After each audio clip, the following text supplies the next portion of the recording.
this comes back to the earth. Let's talk Yeah. about the earth for a second. Well, and I'll bring that back around because that reminded me of something that Tom Brown, when he first asked that question to grandfather, "What's the meaning of life?" And grandfather looked at him and said, "You'll only know when your life has meaning." So that was like, Tom was like, "Oh, crap, my life needs meaning for me to be able to say, what's the meaning of life?" So that brings it back around to what's our purpose? Why did we come down here for? Like, what are we here for? We're not here just to party and go out, Friday nights at the nightclub and stuff, or Part of it, part of, I mean, maybe it's through your, always good to experience the physicalness of it, but we also have to keep in the back of our minds and in our work today, like what am I here for? Am I here to be a healer? Am I here just to be a parent, which is all great? Am I here to be a janitor?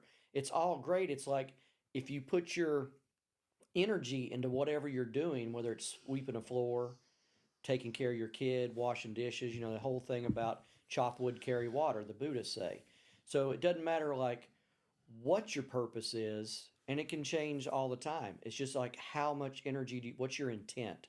Do you put your intent into that purpose enough to where you're fulfilling everything on different levels at the same time by pushing that broom? Are you like lost in thought someplace, or are you actually putting 100% into sweeping that floor? Are you putting 100% into cooking that dinner? So that's kind of like gives your meaning. That kind of gives your life meaning, is to have some kind of purpose every moment in all of your actions, not be distracted. yeah, I love it. I love that. Yeah, I mean, I think that's really what it comes down to is if you can find meaning, the reason to get out of bed in the morning, make that bed when you get out of it, Make the because it bed. shows that.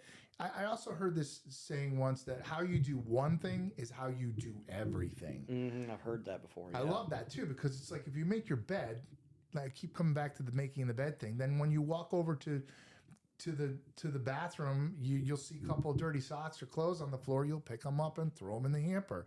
And then the next thing, the toilet paper's almost out. Let's replace the toilet paper. Oh, the cap's off the toothpaste. Let's put that back on.